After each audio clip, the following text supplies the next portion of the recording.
Women's Club. This is a very fantastic turnout tonight. We're not used to quite this size of a crowd. So thank you all for coming out. And my name is Joni, Fraser, and I'm the co-chair of the Thursday night speaker series here with Karen Blum.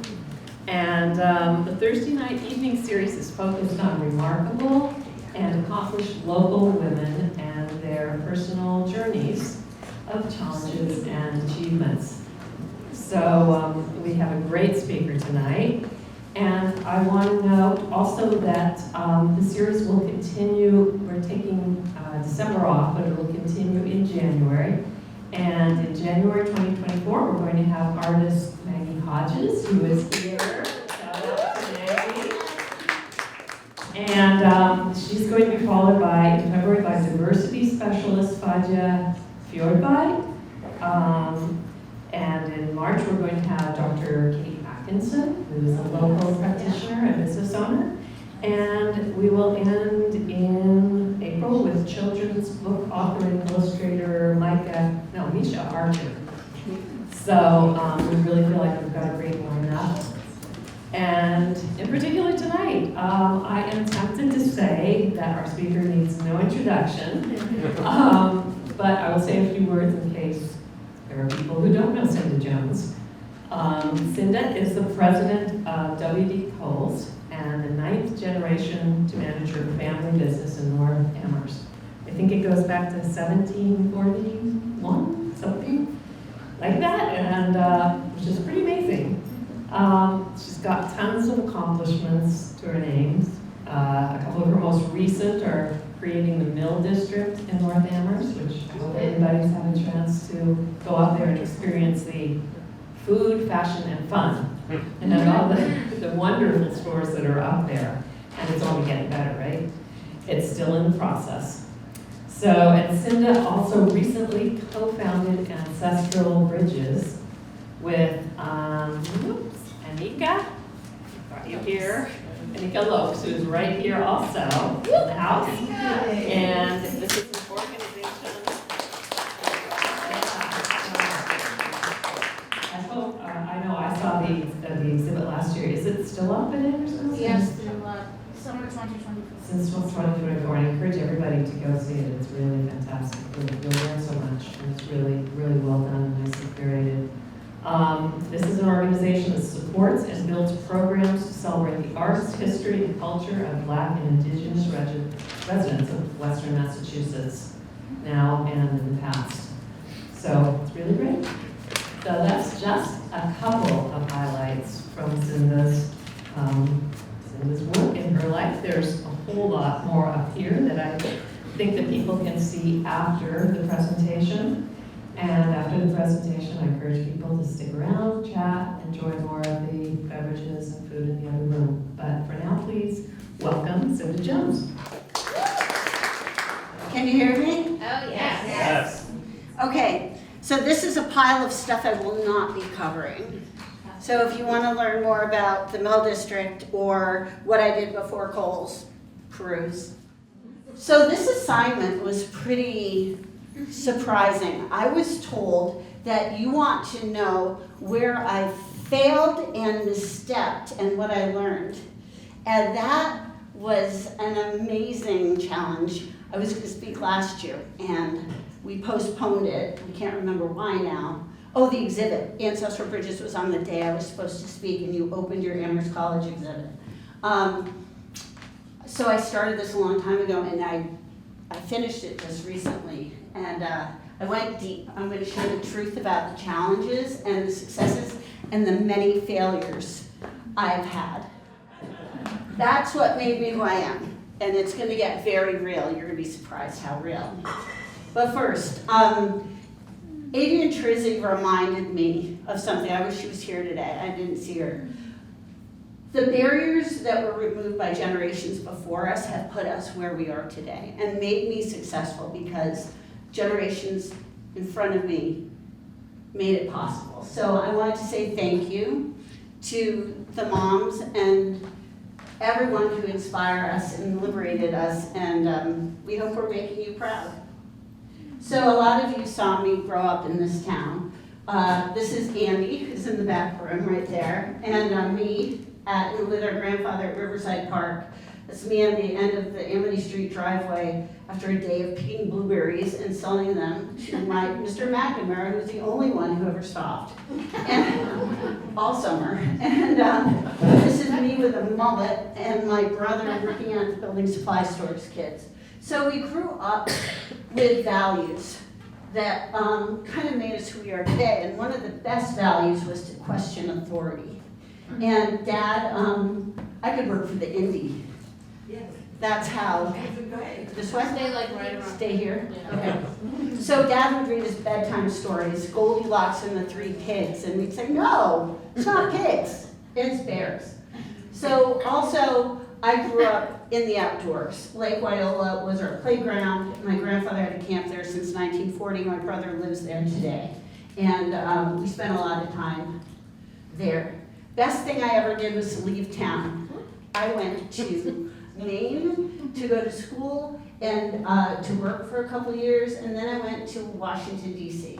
I worked for a series of nonprofit environmental organizations like the Fish and Wildlife Foundation, the Forest Foundation, Cato Institute. Dad said I was so good at nonprofits that I should come home and run a sauna.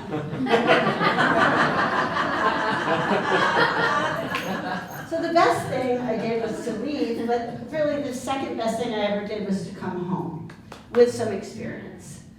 It was rough. Help was impossible to find. It was an outdoor business, so you could get twice as much money working as a janitor at UMass, have climate-controlled work environments, not be in the middle of a snowstorm stacking lumber. It wasn't easy to find laborers. One year after I got home, lightning hit a transformer and I watched it burn to the ground. Insurance didn't cover the loss. We got a $1.5 million loan to rebuild it. And so instead of an old 1940 sawmill of my grandfather's that didn't make money, we had a new sawmill specializing in post and beam timbers that was beautiful and had an observation deck. It still didn't make money. And so I was new. I was probably 39, 40 years old, just come home, trying to work with my brother and my dad for the first time, and feeling kind of lost and not very capable yet. And Dad said, you have a problem. This business is not making money, and unless you raise enough money to pay for the inheritance taxes when I die, you will lose half the business to keep the other half. And that's true with many family farms and homes. Like if you inherit your parents' house, how do you maintain it and pay the taxes? And it's pretty hard. So I had thought of all the people and all the businesses that came before me at 134 Montague Road, once Hadley, now Amherst, the trolley business, the milk business, the lumber business, and I knew I can't liquidate it to raise money, so what am I going to do? I'd seen my grandfather build the North Amherst post office and the first electric sawmill in the country. He was a founding member of the Housing Authority and built the Chestnut Court housing complex, which you're working on today, I hope. And he built the first market affordable housing in Amherst, which is Hartman Drive area, Ridgecrest. Small lots, modest houses. It was post-World War II affordable housing. Elder Jones Lumber, he started with Doug Elder. And the thing about my grandfather is he was so loved. We had the longest calling hours, and everybody from like the Shawmut Bank president to the sewer pumper said that he was their best friend. And so many people. And I really admired him. My dad, though, was my hero.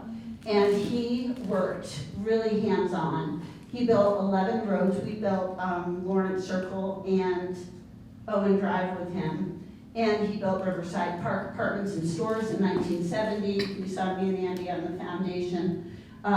Cole's Building Supply he built. And he always said, make us proud. He also said, have a lot of fun, just don't get caught. But I'm going to focus today on make us proud. So every generation had built what that generation needed on the home farm, which was the sawmill, which is today the mill district. They had discontinued outdated businesses like a trolley when cars came, and they had made their business more relevant in their day. But I don't think any of them had to raise a boatload of tax money. We cut the losses of the sawmill. Most generations sold off their father's business after he died.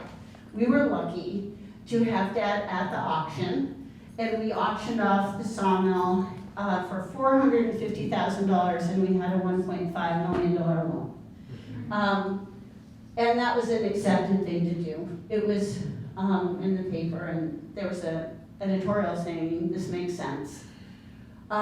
So it took me 5 years to figure out how I might keep the family business, and that was to sell conservation restriction, a big one, on 3,400 acres in Leverett and Shrewsbury.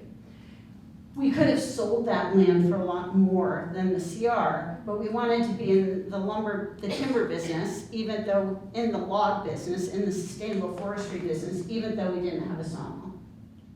So Kristen DeBoer of the Kester Land Trust is my hero, and she chose that, the biggest piece we had, the biggest contiguous piece, and it became the largest private conservation restriction ever done in the state of Massachusetts.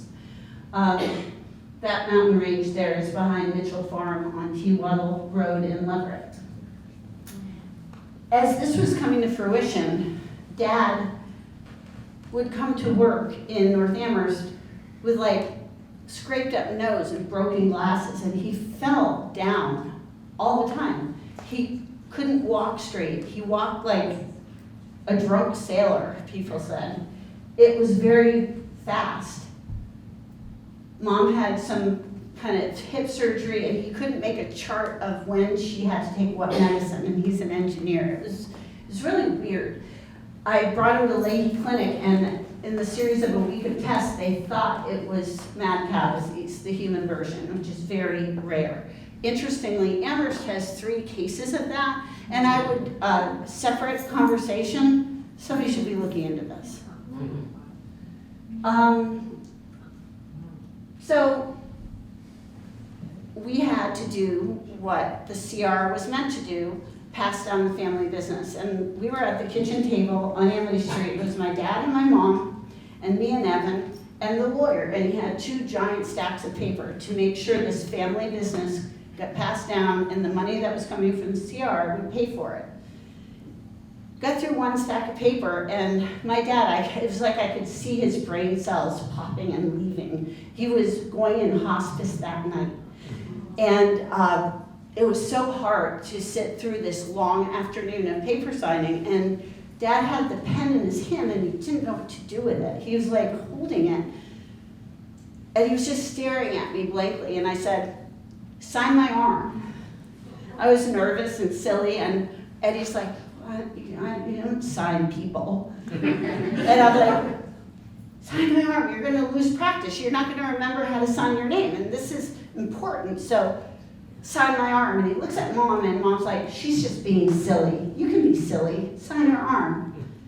And so we did. That ended, we got an ambulance to take him to Fisher Home Hospice.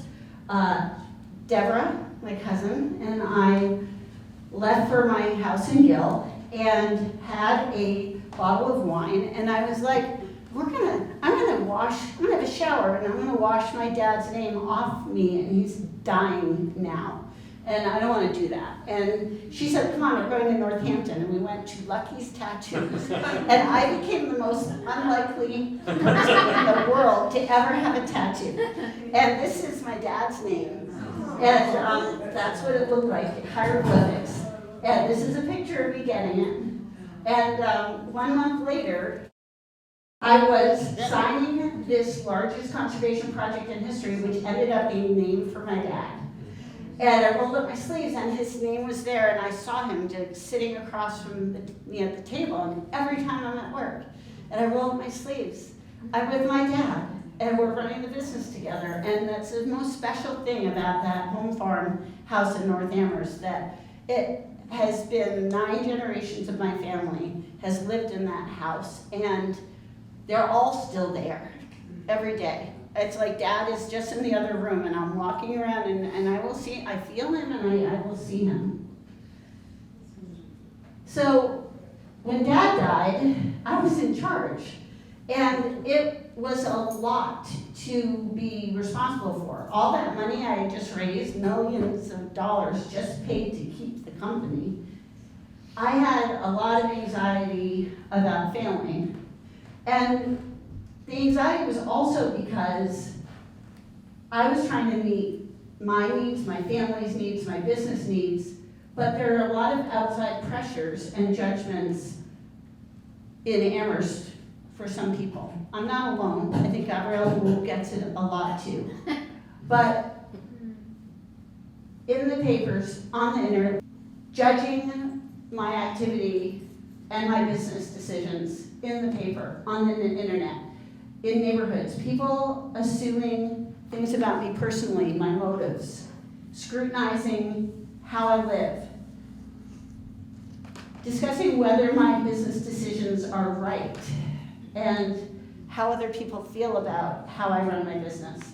Some days I felt very overwhelmed by it all, and I wondered why my life was subject to public scrutiny, and how being a community investor was an accusation. A developer is an insult in Amherst, in Massachusetts sometimes.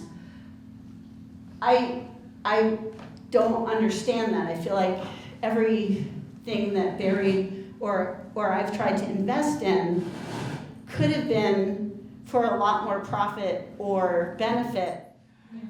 This week at the town council race, people I did not oppose were accused of being, Frecta was accused of being my tenant. And that was like a black mark on his candidacy because of course he's in my pocket.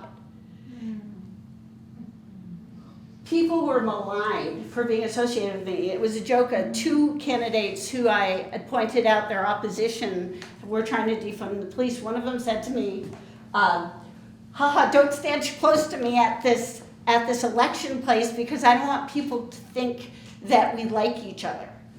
And it's hard to be ostracized or used as a example of evil because I'm trying to do the best I can with my business. See, it's getting real. Okay, so that's me, the scary monster. That's a mannequin. I love art, and that's a mannequin I got at Brimfield, and I put antlers on her, and her bathing suit is made out of sea glass, and her stomach has moss and shells on it, and that's just who I am. That's kind of self-portrait. So I'd lost a sawmill and rebuilt a sawmill and auctioned off a sawmill, and I'd saved half the company, and I had made nothing of it yet. I had a lot of serious challenges and important lessons to learn. 1, don't retreat. Yeah. So this is a landmark retreat file. If you're interested in all the letters to the editor and all the controversy and every article that was in the paper, check this out later. In 2013, a student housing developer from Texas came and said, Athens, Georgia, came and said, we want to build a village of student housing. And I thought, well, that's a terrible idea, but I will go ask the town if they want it. So I went to visit the town manager, John Musanti, and David Zomack, the conservation and second in command. And I said, do you want this? Because I don't want to fight. If you want this, we'll do it. And if you don't want this, we won't do it. And they said, We don't only want this, we need this. We have a serious problem with students in neighborhoods, and we don't have enough student housing. If we can build it inside a big timbered area with a fence or not, whatever the neighbors want, but if it's contained and the kids are quiet and together and they're not impacting every other house, this is a good thing. So I said, okay, let's go. The reaction was horrible from the start. Neighbors were really mad. You'll see in the articles and the letters to the editor. A group of 5 neighbors sued. I was new, young, reactive, and it felt personal when people questioned my decisions and my motives. And one plaintiff of the lawsuit had bought a house that my great-grandmother Sarah Coles had retained a utility easement up her driveway to the retreat, to the land. She had built one of 3 outbuildings that she built on the easement. And when somebody puts something on your property, it becomes adverse possession if you don't ask them to move it. A utility easement, I felt, was necessary someday. But I sure thought it was fun to say, you're suing me, move your house. And I'm getting goosebumps because that was a lesson for me. I think if I hadn't been so new and reactive and wanting some kind of revenge for the pain and money that she was costing me, that I might have tried to make a different decision. Meanwhile, the town leaders backpedaled. All their friends, Museani explained, my friends don't like this project, so I'm not going to support it anymore. And it was after he had a head injury, so I don't know if that was really him speaking, but basically it was so unpopular that town leaders no longer supported it. And I am not trusted by that neighborhood still. This is an example of one page of 100, I'm exaggerating, 12 pages of letters about the retreat and the way people felt about it. It's an amazing thing. I was relieved when it was over. So the landmark called one day and said, we're thinking about leaving, we want to pay you a lot less money. And I said, please leave. This is terrible. And so Cushman had a May Day celebration to celebrate the fact that it was over and they won, and they had a maypole. And I sent the biggest bouquet of flowers I could find. And there was an article in the paper, and somebody was quoted saying, holy shit, this is from Cinda. And I joke about it, but we build community. You know, we build community in the Mill District, but I got all those neighbors to get to know each other and form friendships they never would have. And I think that's really special and important, and I'll take credit for that. So that person who was suing me, who I said, you will dig a new foundation, pour a new foundation, hire a crane, lift up your house and move it over 12 feet. Today, started 2 anti-solar project organizations, and I just think, I deserve that. Like, what if I had handled that better? What if I had done something? I don't know that I could have said, sure, leave it. But she asked if there's anything she could do, and I'm like, no, bitch, shoot, there isn't. And I was just a cocky kid who was reactive, and I regret the way I handled that. It was bad, and I wonder if things today would be any different if I had a dialogue instead of was not open. So, getting real. The key for me is learning and evolving when I've had difficult experiences like the retreat. I still have a ton of anxiety about my responsibilities. One day I was driving down Route 2, going from North Amherst to my house in Gill before I had a meeting in Orange, and I was driving 55, 60, probably faster, knowing me. down Route 2, and all of a sudden it was like I was on my old computer in college, which would shut off and go to an orange dot. And I woke up from this orange dot to the screen again, and I was going 20 miles an hour in the wrong lane on Route 2, and there were no trucks coming. And I just couldn't believe that I got in the correct lane, and I drove to my house, and my arm was numb and my neck was numb, and I called Dr. Kate, and I said, I had a heart attack or a stroke, and I don't know which one, what did I have, what do I do? And she said, you had a panic attack. You need to breathe deeply 15 times and go to your meeting. And learn how to meditate, learn how to relax. And I had a coffee with a good friend and mentor of mine, Bear Turkel, and he said, call Shalini. And Shalini, I threw a lot of mindfulness classes for me and my team. She made the Mill District a mindful Mill District. She taught me how to pause, how to be aware. Think of the triangle of awareness and understand how my reactivity might affect outcomes and how to make wiser decisions. And after I did that, I was allowed to react passionately, just like I would have before, but I did it thoughtfully. So I haven't made a lot of progress, but I've made some progress with this, so thank you. Highly recommend Shalini's work. I take seriously that the economic and environmental decisions I make impact a lot of people. In 2012, for 10 years, I tried to put solar on a site in Shutesbury and a site in Amherst. The Amherst site was just off Cherry Hill Golf Course, and the whole co-housing group loved it. They thought this was an important thing that we should do for our community. And everybody supported it. We had co-housing meetings, it was great. In Shutesbury, there were groups of people fighting every step. They're like, steep slopes, species, wetlands. We got to 2 years later, it took 5 years to get to this point, and 2 years after all the arguments, some woman from New Salem, blonde woman, barefoot, walked in and said, there are Indian burial grounds. You cannot build this. I'm like, oh God.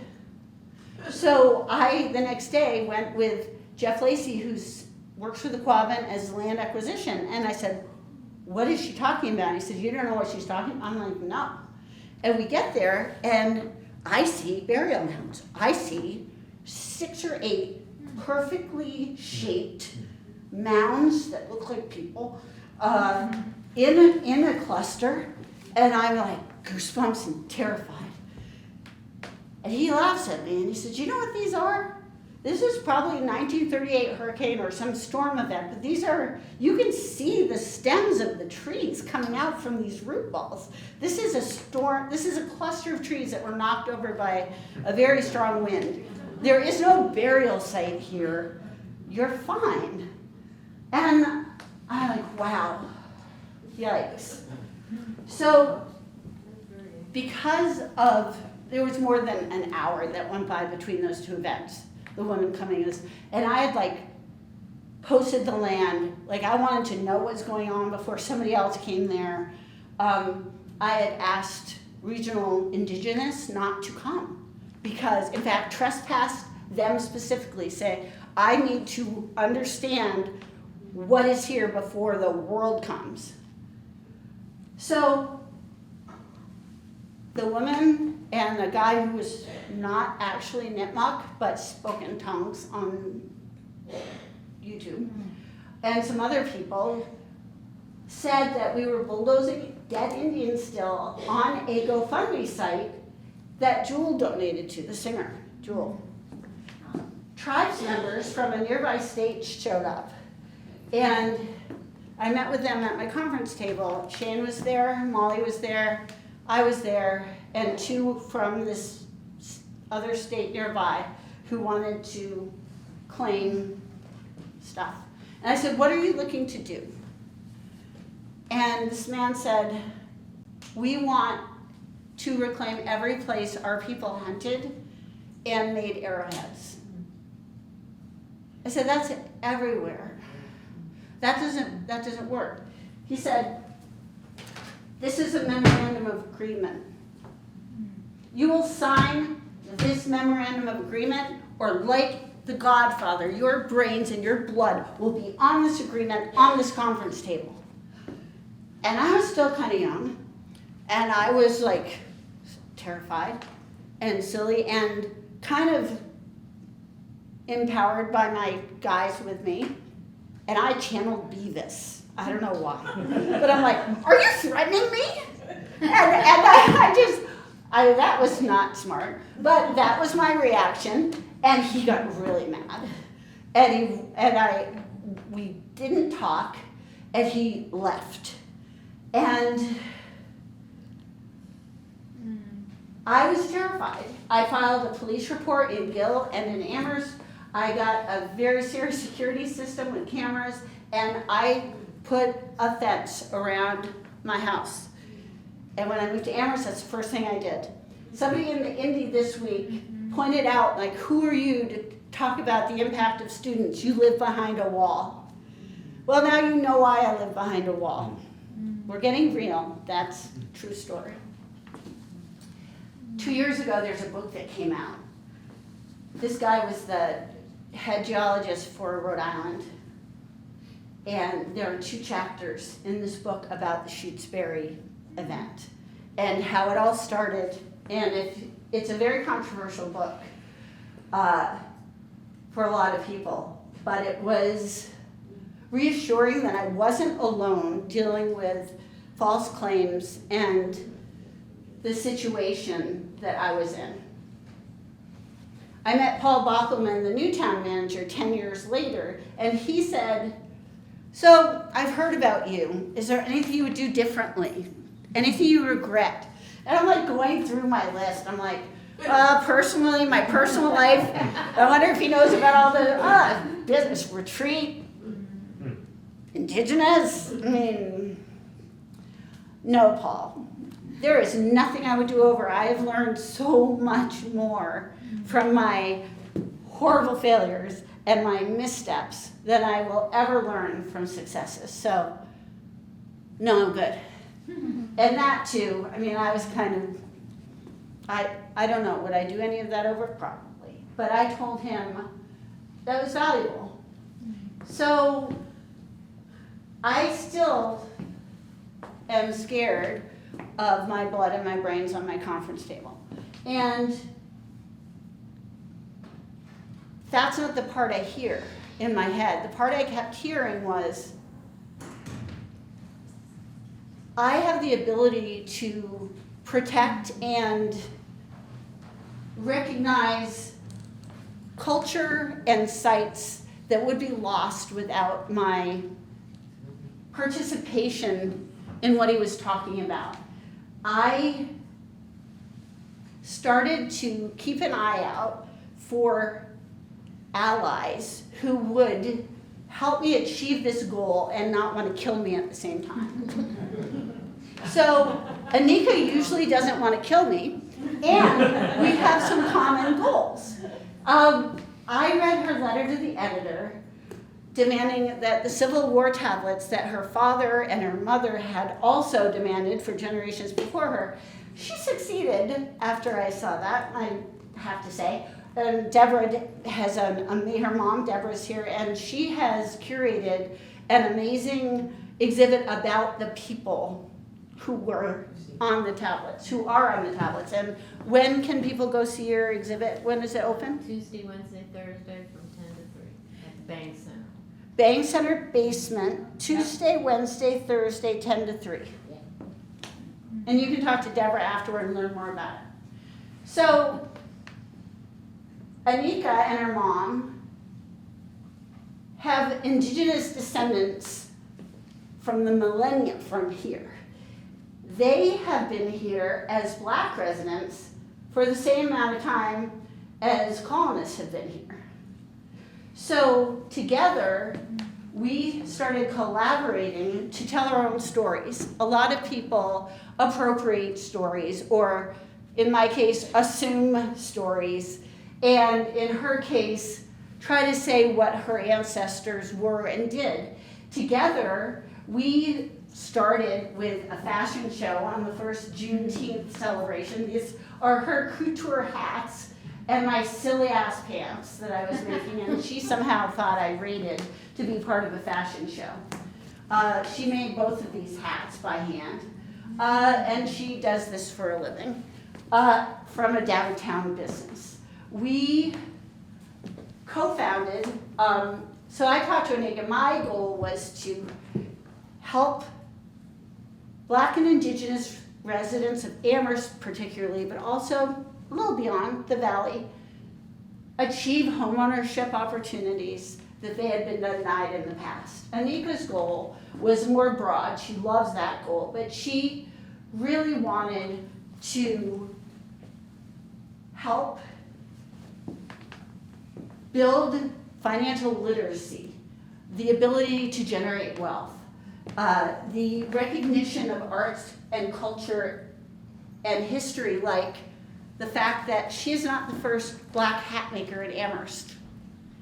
That story will be told.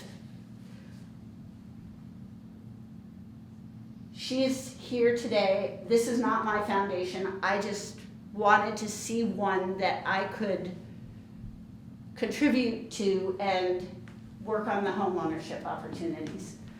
If you want to learn about ancestral bridges, there's a QR code at the end of the program, and Anika is here. The most controversial thing I do today is solar. The earth is not sustainable. If we do not achieve solar goals by 2030 and 2050, the planet is not sustainable. Solar does belong on roofs and built environments first. That's Cole's building supply.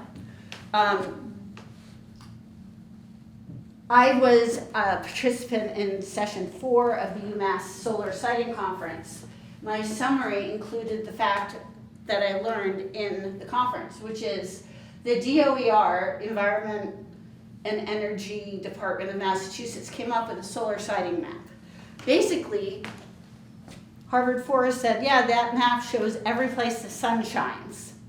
It is not where you can build solar. Fewer than a third of the sites are viable. They count every rooftop. They're old, they are not, people can't cut trees around them. Parking lots, you think that's a great idea, but a parking lot takes a lot of steel, and that's environmentally difficult. You have to remove the asphalt and recycle the asphalt and bring in new asphalt. The parking lot has to probably be 30% bigger because you have all these steel poles and barriers in the way of where cars are supposed to go. And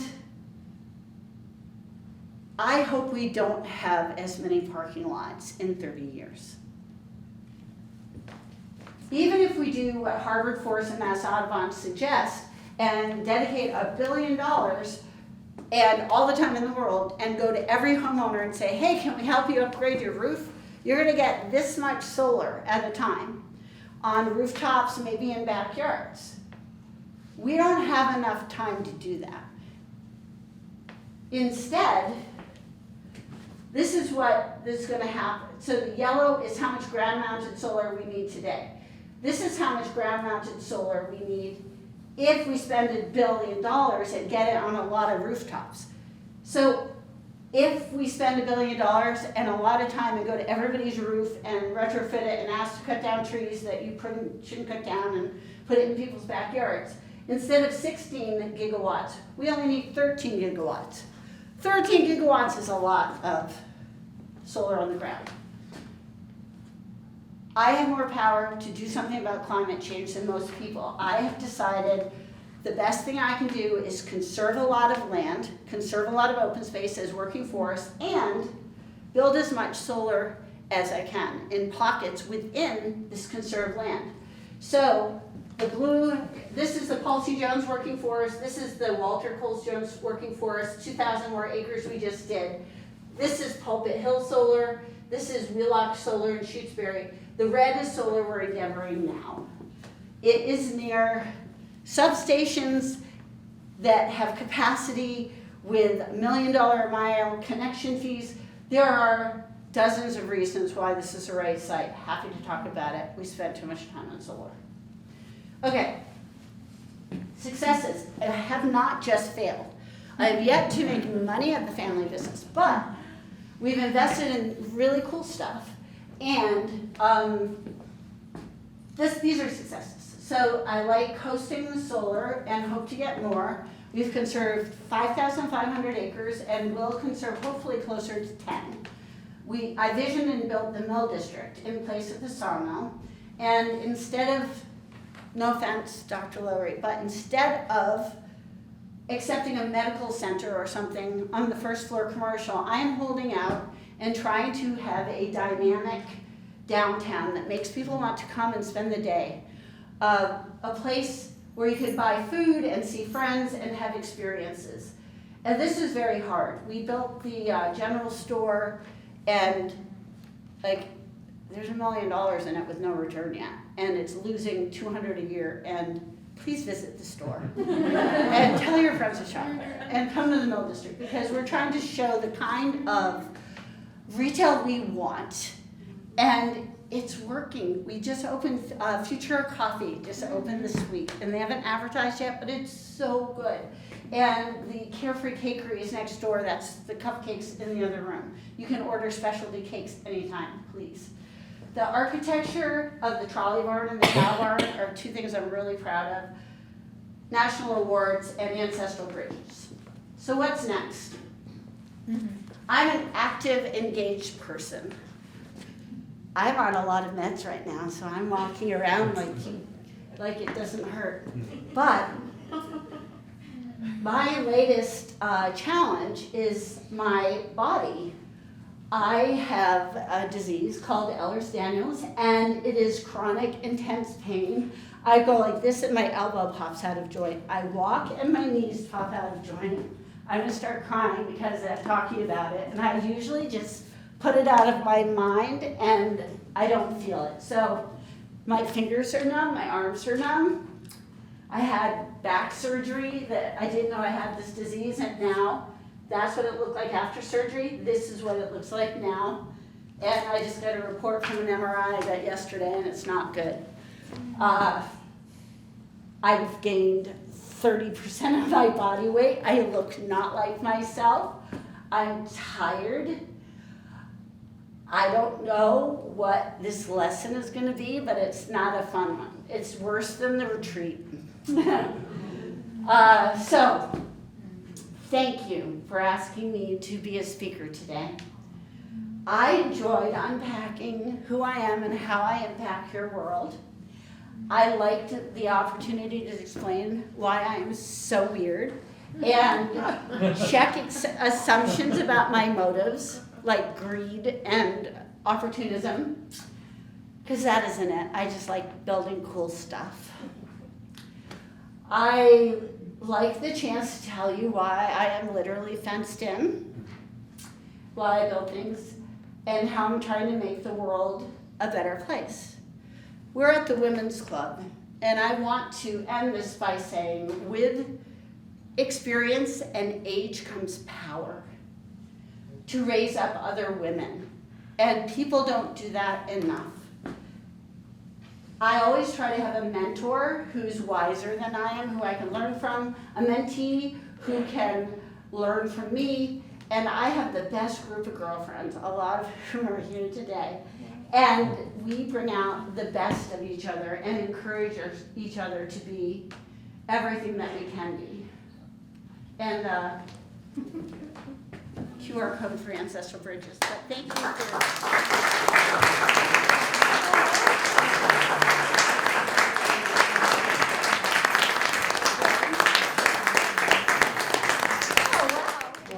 Thank you for your remarkable openness and sharing the challenges, and are appreciating more about your journey and who you are. Thank you. And that's and inspirational to many of us. So we do have a gift for you. A metaphorical A orchid. metaphorical, yes, growth. Yes. And a mug of Amherst Women's Club. It's so beautiful. And a year's membership. Oh, thank you. I will use that. Yes. I'm the president of the Amherst Women's Club, and I recently became president this year. And one of my biggest missions is to uplift women. We at the club encourage women to join the club and come and make new friends. One of the biggest challenges that we have, men and women, is we don't have enough friends. We don't sometimes we'll sit at home because we don't have anybody to call to go to a movie or call to go out to dinner. And we really need to build that community. So we're big on promoting that, big on asking women to come join us, come have a cup of tea with us on Mondays, or join us on a Thursday night meetings that we have that Karen Blum and Joni have put together.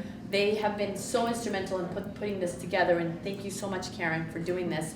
Part of the club is we have a book group on Wednesdays. You can go on our website and check out all the things we have. We also do a fundraiser, so the Amherst Women's Club's been around for 130 years. And the first scholarship we gave was for $50, and that was almost 100 years ago. Now we still give a scholarship out every year to 2 kids from the local high school. And every year we do concerts and all sorts of things to raise money. On November 19th is one of our concerts. It's a Sunday at 3 p.m. We're going to be here at UMass Chamber of Music is going to be playing. So please come and join us. It's $15, I think it is, for the tickets.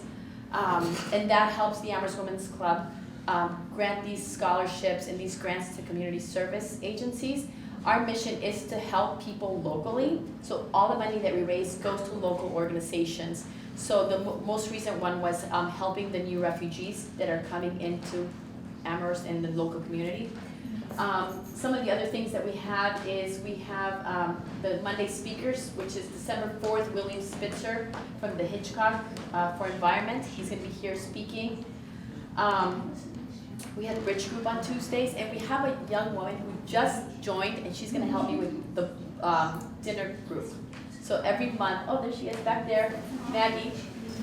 What our mission, hopefully we'll go to a wonderful restaurant every month and invite our members and friends to join us, and she's going to help me with that.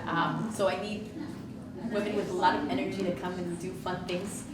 And I encourage you to become a member and join us. And thank you so much for being here to listen to Cinda. She has such a wonderful story, and she's such a wonderful lady. You don't know her until you know her, right? Yep. And then you're like, actually, she's really nice. So thank you. Go have a glass of wine, and Cinda's here if you have a question.